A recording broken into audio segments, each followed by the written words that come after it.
The following is a Hoop Ball presentation.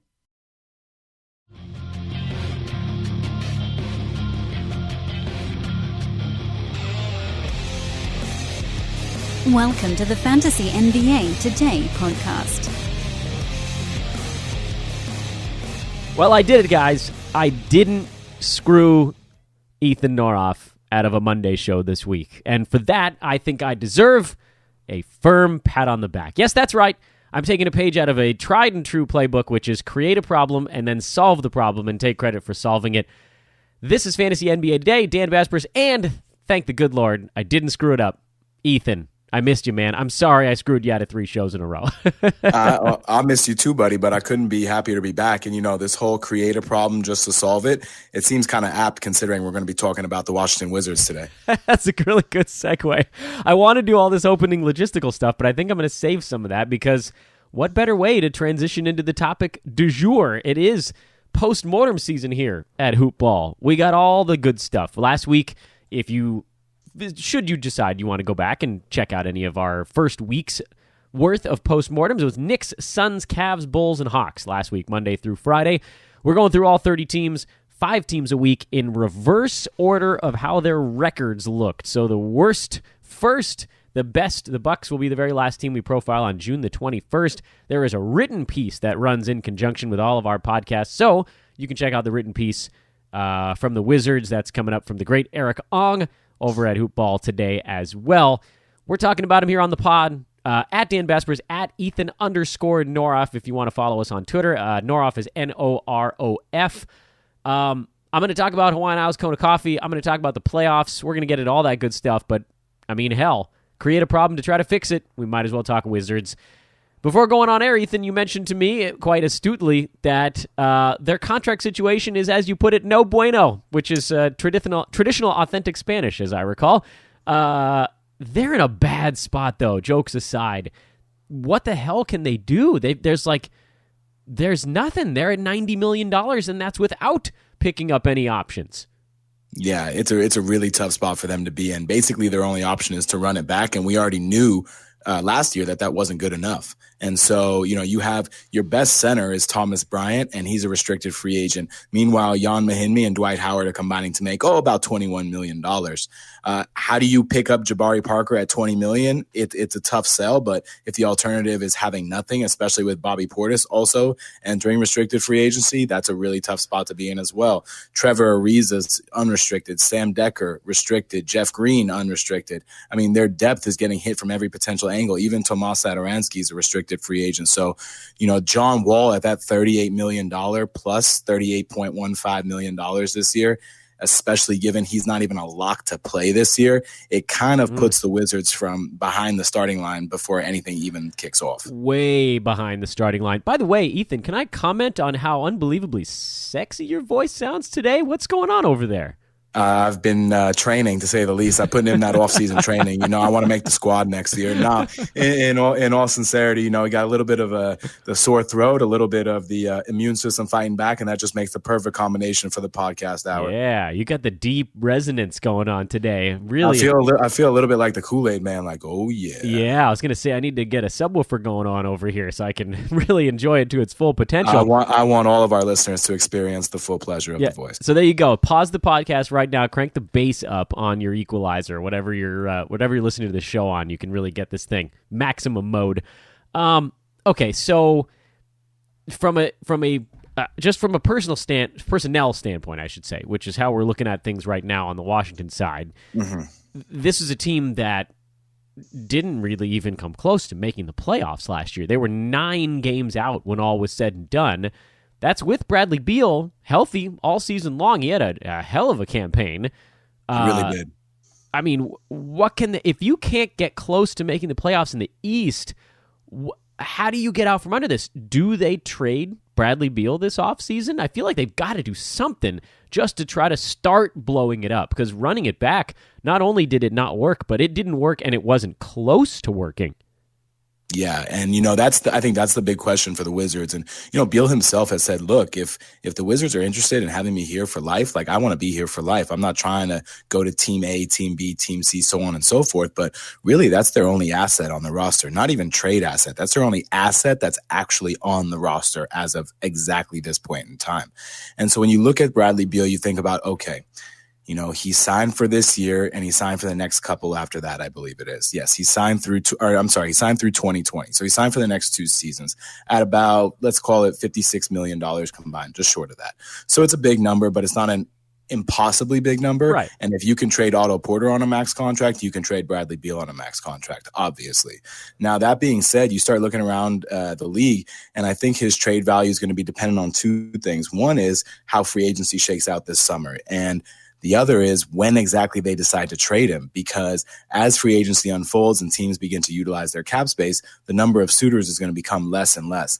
I've said for a long time that if the Lakers decide to get out of this free agent chase game and decide to actually pursue that next name via star, and it's not Anthony Davis, boy, wouldn't Bradley Beal make a whole lot of sense? He sure would. Hell of a shooter, just outstanding offensive numbers this last year. He shot almost 48% from the field, 81 at the foul line.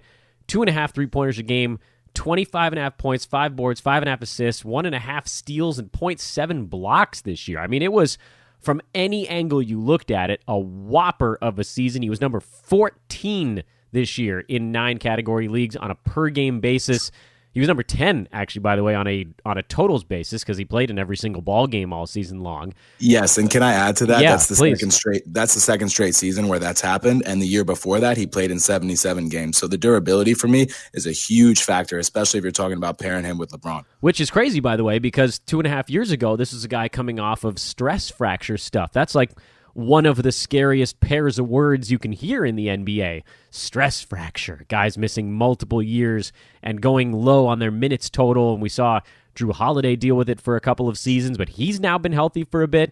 And Beal looks like he's bounced back. I know neither one of us is a medical professional on this thing, but it does seem like, given time, these young guys with stress injuries can actually turn a corner. I mean, he played 37 minutes a game this year. That was among the top numbers in the league, and played all 82. That's a pretty interesting double whammy.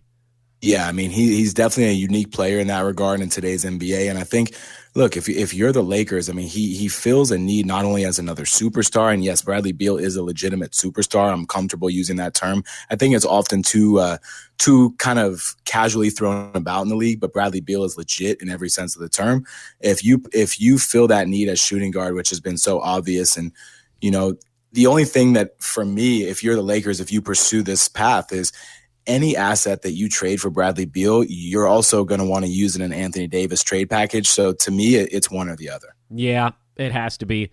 By the way, I managed to look it up while you were talking to third most minutes on a per game basis in the NBA, behind just Paul George and, behind James Harden now, although I think that's including the playoffs. So he might have actually been second in the league before the playoffs started, which is pretty remarkable, again, for a guy who was considered an injury risk 2 years ago.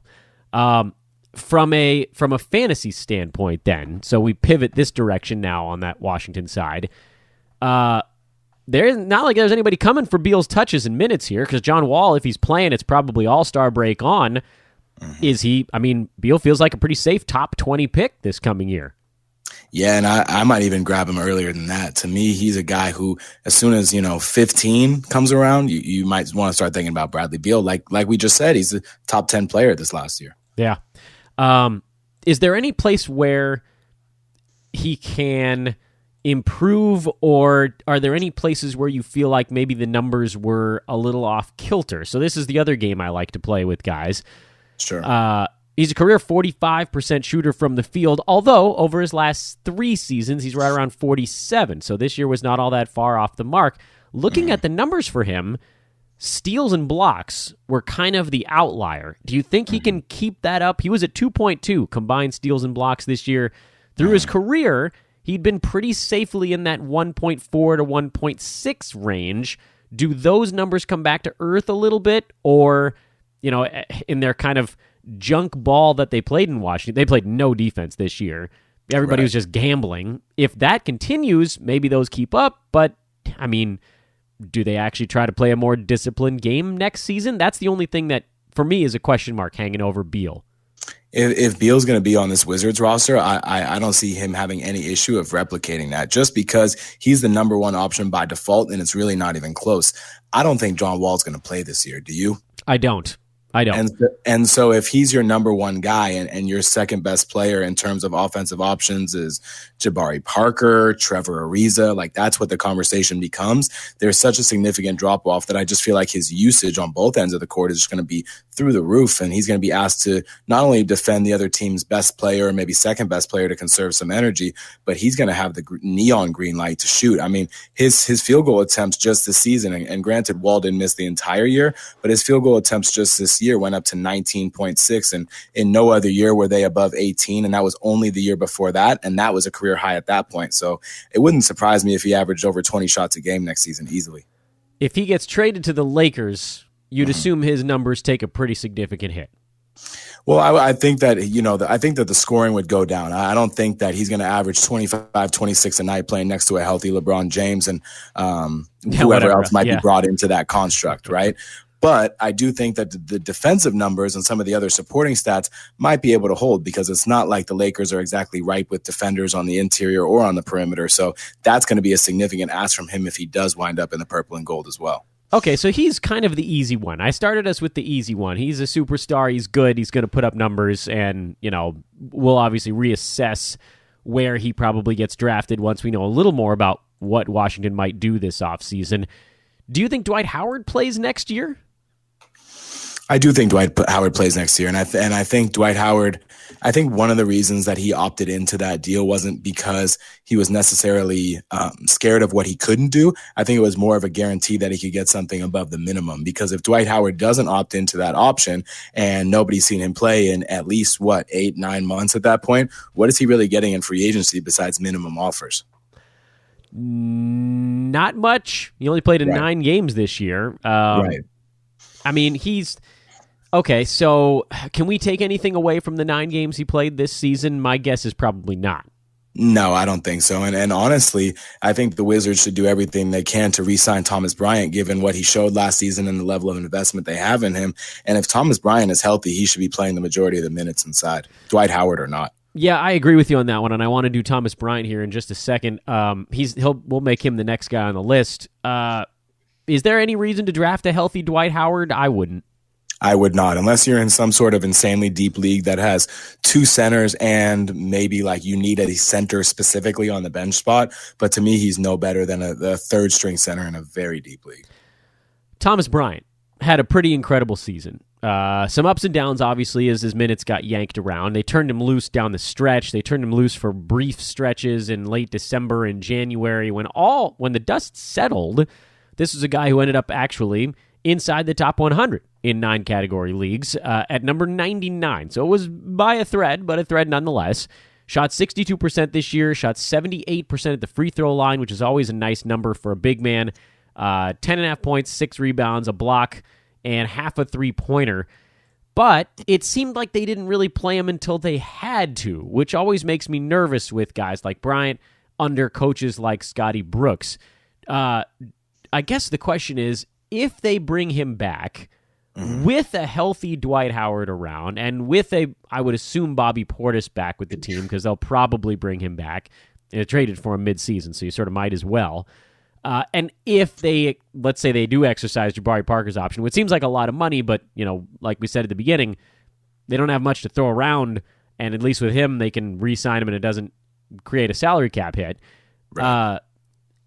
Isn't that sort of too crowded? That makes me pretty nervous about the one guy in there that we really want to succeed. Yeah, I mean, I think if Bobby Portis is back, he's going to be your competition for minutes for Bryant way more than Dwight Howard. I don't think the Wizards are really relying on Dwight Howard to do anything. I think they kind of saw that player option and said, he's probably going to pick it up given how this year went for him. That was really meant to be insurance on the back end of a 1-year deal, right? If Dwight Howard were healthy this year, even in a down season, he's probably declining that option. But because he only played 9 games and he had the health issues, that's a major driver in him picking it up. I think if assuming that Thomas Bryant comes back and Bobby Portis comes back, I feel like a role of 25 to 28 minutes for Bryant, and maybe both of those guys is probably the expectation. But, as a starter, I'm looking at his split stats, Bryant, that is. And as a starter, even when he only played 23 minutes per game, you're still talking 11.5 points, 7 rebounds, 0.9 on the block, so just about a block, still had the half a three, and still shot 63% from the floor, 75.8 from the line. Didn't really turn the ball over, 0.9, so we'll call that one a game. I mean, that's still a valuable asset to have, especially if he can get that blocks number up a little bit. I would think that they would want to bring him back, no? I would think so, too, and I don't think the Wizards really knew what they were getting when they acquired him off waivers from the Lakers. And to be honest, I'm not sure the Lakers knew what they were letting go of when they decided to waive Bryant instead of moving on from Zubats, which is what they wound up doing anyway. So I will tell you this, that if Thomas Bryant were still on the Lakers, he'd be the best center on the roster right now. So there's something to be said for that, too. Well, I have good news for you, Ethan. The Lakers, the team we're going to be covering exactly 1 week from today. So, yes, I'm going to have plenty to say. I know. I just looked at the calendar and I was like, come on, please be on a Monday. Please be on a Monday. And we caught a break as the 11th worst record in the NBA. It fell on a Monday. So we'll be able to break down all the weird stuff going on. What that means is I'm going to have to go, after we record this, I'm going to have to go out and buy a scratch ticket now. I know, we got lucky. I was watching a Price is Right episode recently, and something crazy happened on that as well, but that's a discussion for another day. By the way, Price is Right, my favorite game show on television. Brings me right back into those sick days in elementary school, big time. The best. The absolute best. Working from home, thank you very much. I can throw that on in the background. Okay, so let's look ahead a little bit here. And we can't know exactly how all of this stuff is going to shake out. My guess would be someone like Trevor Ariza, probably not back with the Wizards. He's going to go seek out a contract that's either bigger than they'd offer or with a team where he could maybe do some winning. Jeff Green, I get the same feeling. He wasn't making much money this last year. He actually played quite well for Washington.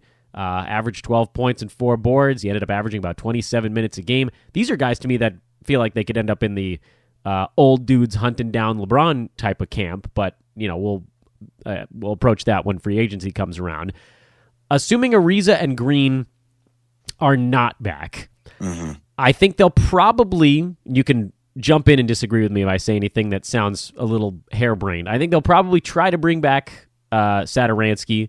He played pretty well this year. They're going to need somebody at that point guard spot.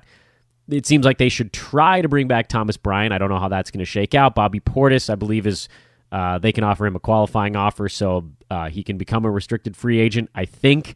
So he'll probably be back. How many of these guys get drafted is my question, after rattling off all those names. We can throw Dwight Howard, and that's about it, into the mix. We already basically agreed that he was a no. Beal is an obvious yes. John Wall, we both don't think he's playing, so I assume that puts him as a no in the draft category, yeah? Yeah, for me, that's a no. I mean, if I'm looking up and down this team from guys who were there last year, you're talking about Bradley Beal, you're talking about Satoransky, assuming he returns, so that's 2. If Trevor Ariza walks, we're not including him. Same goes for Jeff Green. Jabari Parker, Bobby Portis, and Thomas Bryant, so that's a whopping 5 players. Yikes. Where do you target some of these guys? We already talked Beal. What about some of the more fringy guys like Satoransky, Bryant, Portis? Are these guys where you spend any kind of reasonable draft pick on it, or are these all kind of no man's land, end of draft type flyers simply because of all the question marks in Washington? Well, it's interesting. I mean, I think Thomas Bryant, for me, he's much easier and much more appealing to draft if, for whatever reason, Bobby Portis does not return. Because that, to me, would clear the path for him to put up really like top 60 value. I mean, that's the kind of stuff that we saw from him when he was turned loose. And on some nights, he was a lot larger than that. So, I mean, it's going to feel like a lot to spend a 5th or even 6th round pick on Thomas Bryant. But when you really look up and down this roster in terms of talent and who needs to produce, it's an ugly picture, man. There ain't a whole lot of depth here. I mean, Bradley Beal, I'm looking at the shooting guard and small forward situation specifically right now. The only two guys under contract from last year at either of those positions are Bradley Beal and Troy Brown Jr. That's it. Yeah, not great. The Wizards, and I'm sure we'll come across some other stuff over the course of the year, they might be the team that has the earliest star picked and then the longest span between one fantasy draft and the next from their roster this coming year. I mean, you might see Beal go in the second round, and then you might see someone like someone's gonna take a chance on John Wall, even though it's a foolish gambit. But let's say they don't. I mean, you might see 100 picks between Beal and the next Wizard to come off the board. Legitimately, you really could. You could see 8 rounds basically. And I don't know how many other teams fall into that same category. So the Wizards obviously have some questions that need answering. Hey, let's say Jabari Parker does come back to Washington. Is he a guy you draft? You know, he would be a guy that I draft because, and specifically, and you're going to hear me say this a lot, it's the circumstance. I mean, I've always liked Jabari Parker, the player. You know, last year when you heard about those Kentavious Caldwell-Pope for Jabari Parker type of rumors, you know, it certainly piqued my interest. And I think Jabari's still looking to prove himself, so he's got something a little extra in the tank there. But when he got to Washington, I mean, 25 games, he averaged 15 points, 7 boards. You know, almost a steal a game. So if he can get, you know, over that 1.0 hump, that would really be something. And he started hitting A3 a game. Still only shot 30% from deep, but the fact that he was taking a few a game was certainly an improvement. We love the 52.3% from the floor. You don't love the 68.4% from the line. But that being said, just because of the opportunity in front of him and the circumstance, if you're telling me Jabari Parker can go for, you know, 16 and 8 with a 3, maybe a steal, and a couple other goodies across the board, I mean, that's a useful player. He's not a, you know, 3rd or 4th round pick, but that's definitely a useful player on a fantasy roster because as bad as the free throw percentage is, he's not exactly a high volume free throw shooter either. All right, fair enough. We can put him in the sort of yes bucket. I'm feeling okay with that. I want to talk one playoff series with you because we're actually recording this podcast during Raptors-Bucks Game 3, so we can't really weigh in all too strongly with that one. We can give thoughts just on I guess we can with the preface, Ethan, that Game 3 is happening right now. Milwaukee looks really good through the first 2, but I don't want to be a prisoner of what I've seen recently. I've been sort of crowing about the Bucks actually being an underrated number 1 seed, but they could very easily go out and get hammered in this Game 3, and so I don't want to say anything nuts. But what have you seen through the first 2? And then, of course, by the time people listen to this, they'll have some thoughts on Game 3 as well. I think you just see a really complete team. I mean, I think you see a team that has really good chemistry. They kind of pick each other up. You know, Eric Bledsoe has been sort of MIA in these playoffs in terms of offensive impact, and you've still seen this Bucks team had a lot of success. I mean, Mike Budenholzer isn't afraid to go 9 deep in the first 8 minutes of a game. Guys like, you know, Pat Connaughton, George Hill, they've proven themselves to be not only worthy rotation pieces, but actually valuable rotation pieces. Ghostface Ilyasova, or Ersan Ilyasova, but I call him Ghostface Ilya for anyone unfamiliar. He's played a role, and I think you have this, I don't know if it's like adrenaline or what you want to call it, but I think the Bucks are, you know, they've been a good team for the entire year, and now they kind of smell that blood in the water of, oh my God, we're, you know, this close to the NBA Finals. Let's go out and get it. And, you know, a guy like Brook Lopez, you know, for me, again, I think I've said it, I forget if it was with you, Dan, or if it was with another partner on another podcast. And for the money, that's got to be the free agent pickup of the year. Yep. I think it was with us, and I completely agree. And I'm not going to forgive the Lakers for screwing that one up. What about the series where there isn't a game happening on Sunday night? So we can talk about it with reasonable confidence. Portland, hell of a run to get to this point, but no doubt, just outclassed by a Warriors team. They're a championship team. I mean, I love the Blazers. I really wonder how, you know, Game 2 obviously was such a big swing in that series. You know, Portland looked like they were going to tie the series 1-1, go back to Portland on even ground. I think it really would have changed the dynamic of the entire series. But, you know, I just go back and think about how this could be different if Portland had Yusuf Nurkic, if Enes Kanter wasn't playing through a separated shoulder during Ramadan, if. And I just feel like Portland has, you know, they've been one of those good regular season teams for a while. Finally, they've gotten to this point of the Western Conference Finals, but doesn't that feel like their ceiling?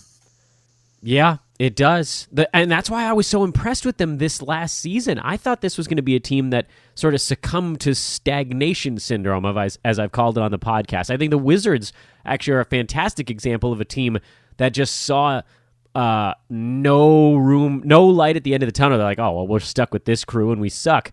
And so then they just sort of leaned into the sucking. And Portland took the complete opposite tack. And I think to me that speaks to the leadership of Damian Lillard, who was like, you know what, I'm going to take this same ragtag bunch of guys that just got waxed by the Pels last year and lead them to the conference final. Now, admittedly, they had a somewhat enviable path, meaning they were able to avoid both the Rockets and the Warriors until the conference finals, but they still, dominated Russell Westbrook and the Thunder, and then took down the number 2 seed on the road, the Nuggets.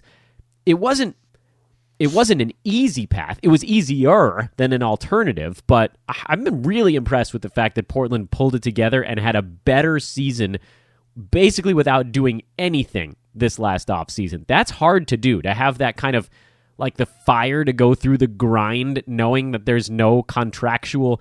They're maxed out too, right? They really can't do much. I'm floored at how well they were able to play given the circumstances. And this is not a bad way to go out if this is how it ends up happening. No, it's not. But, unfortunately, there are going to be no moral victories for Portland, and it's going to be another offseason of frustration. But if you're the Blazers, or really any other team, what more can you do, right? Even teams that are looking for relevancy at this point, I don't think if you're any team searching for improvement, I don't think any team is going to be one move away from being better than the Warriors, unless Klay Thompson decides to change teams this summer in free agency. And I don't see that happening. Even in the event that Kevin Durant leaves, and I am someone who thinks he will leave, just look at how they've played without him. There's such a continuity. There's such a consistency. I think people kind of forget how good Klay Thompson can be, how good Draymond Green can be, and how good they are. And of course, Steph Curry and how good he can be when he's the unquestioned number 1. So I think the biggest takeaway for me from this series has been, even without Kevin Durant, these Warriors are still looking like the world champs. And man, Draymond Green is a damn good basketball player. He runs his mouth, but he's a good basketball player. Yeah, he's a guy that. So okay, Draymond Green's been incredible, but how much has this particular series and really the KD injury put a spotlight on how the Warriors coast during the regular season? This is the example that people will cite for decades when they're like, oh, teams don't try during the regular season. The Warriors, they didn't care at all about that first 82. It's fatigue. You've been there so many times in a row. You know what your finish line is. And, it's hard to invest in every game as one of 82 when you know it's going to be 82 plus, right? And I think that's what people miss sometimes is, when you have such a 100 game season basically, and that's your end goal. And, people wonder why guys have what looks like an off night. It's a lot easier to watch and critique than it is to be out there to say it shortly. Yeah, well, baseball had an amphetamine problem for many, many years for just that reason. That's a lot of ball games. Baseball, basketball, 82. Baseball 162. I'm not saying there's amphetamines involved in anything. I'm just saying it's a long, hard grind. And when you're playing through the middle of June, yeah, they took the foot off the gas a little bit. But this is Draymond with his foot all the way down right now, throttle pushed forward, and he's been amazing. He's earned every penny that he's going to get here and come extension season. So. I will say that the name Draymond Full Throttle is an autobiography that I would read. I hope there's a colon after the Draymond. Yes, there is. Draymond : Full Throttle. Because Draymond Full Throttle, no colon would be a whole different type of read. Yeah, well, I believe he authored that book on Snapchat by accident once. Yeah, I was gonna say I don't think we can put out a video clip on that one. So okay, no. But if you're Portland now, knowing that you're basically hamstrung because they gave all this money to freaking Alan Crabb and then they traded him, but Evan Turner got a bunch of money. They have no room at any point. They can't really do much, and until some of those fully come off the books. Can they convince themselves, given the way things shook out here, that if, say, oh, well, what if we had Nurkic for the playoffs? Is that how they get themselves mentally ready for next year? Yes, 100%. What other option do they have? Nothing. I mean, really, I hate to say it like that, but just looking at their books for next year, you have Nurkic, Myers Leonard. So Yusuf Nurkic, Myers Leonard, and Zach Collins combining to make just shy of $30 million. You have Evan Turner and Maurice Harkless combining to make about $29 million. That's right. It was Mo. I forgot. Mo Harkless was the other one making a bunch of money. Mm-hmm. So that's $59 million right there. You have CJ McCollum at 27.5. You have Damian Lillard at 30.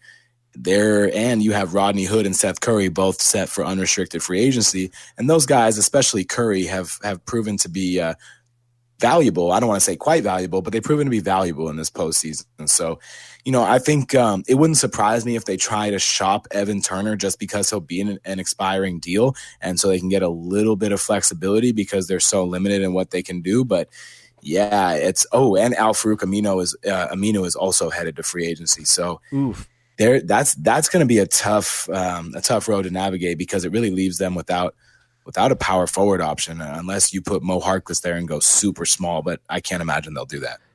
That would be an interesting pick. Mo Harkless could be an interesting late rounder if he's their starting power forward. I've long been in the Mo Harkless camp.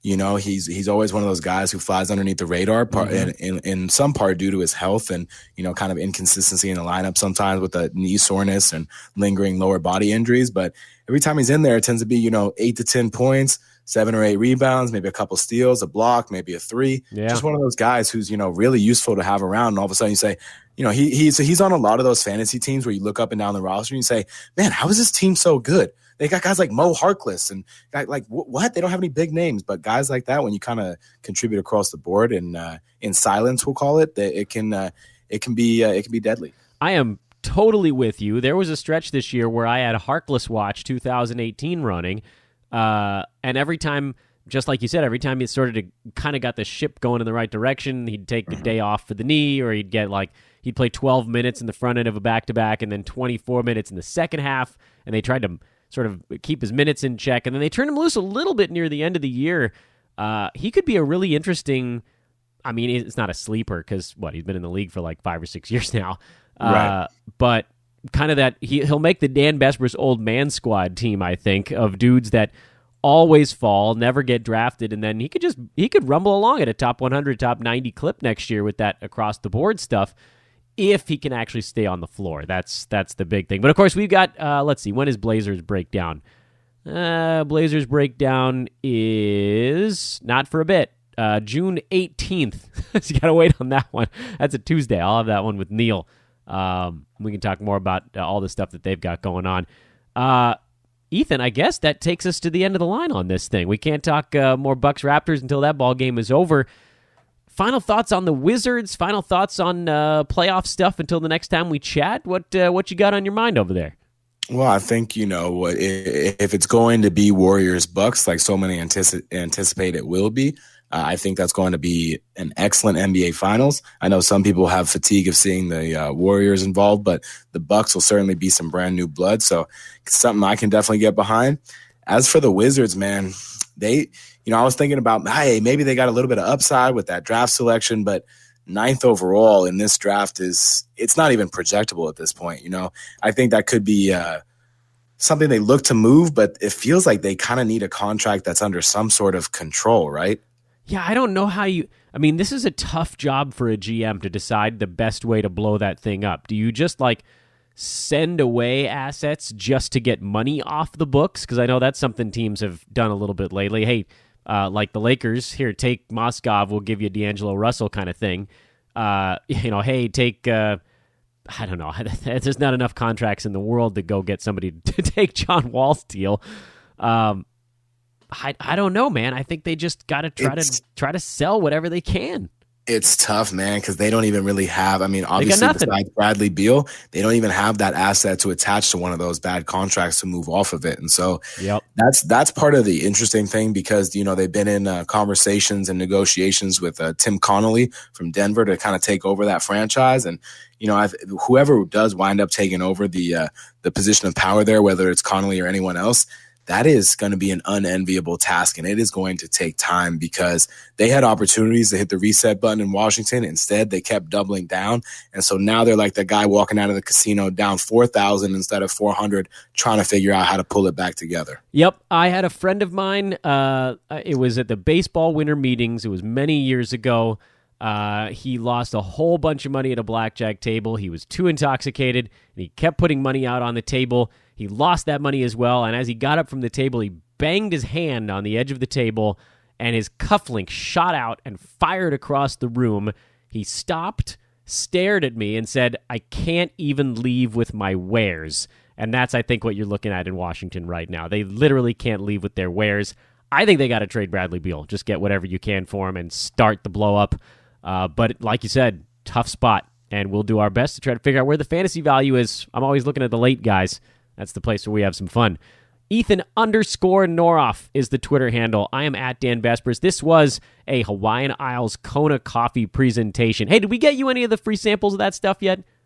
I am awaiting shipment as we speak. Oh, all right. I got to do a better job of that one. We'll get Ethan some Hawaiian Isles Kona coffee. The rest of you should go get it.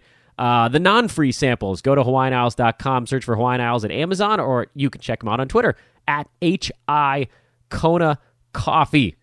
You can ask them questions if you have any about their different roasts. Lord knows I would, because I don't know anything about coffee. All I know is that it smells delightful. Have a wonderful Monday, everybody. Here's the rest of the week on tap. I'll be with Neil tomorrow. We'll talk some sports betting. We've also got the Mavericks coming up, a team that's going to look pretty darn different next year. The Pelicans I'll have with, no Brandon Marcus on Wednesday. He's in Italy this week. Neil will host the Thursday show, the Memphis Grizzlies breakdown. A lot more fun after the trade deadline. And the Timberwolves, Adrian and Coach will round that bad boy out as post-mortem season continues. Week 2 here on Fantasy NBA Today. Ethan, man, it's good to talk to you again. The smooth jazz of the Dan. I don't know where else I could potentially get that, Phil. Yeah, I'm hosting the jazz station, but you're hosting the 90s R&B station over there. I can hear it. I feel like you got to throw on a little Casey and JoJo to finish off this episode.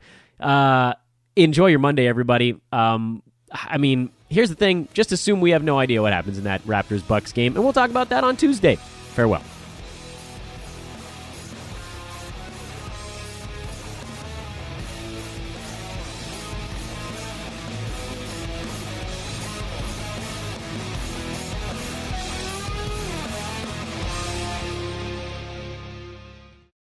This has been a Hoop Ball presentation.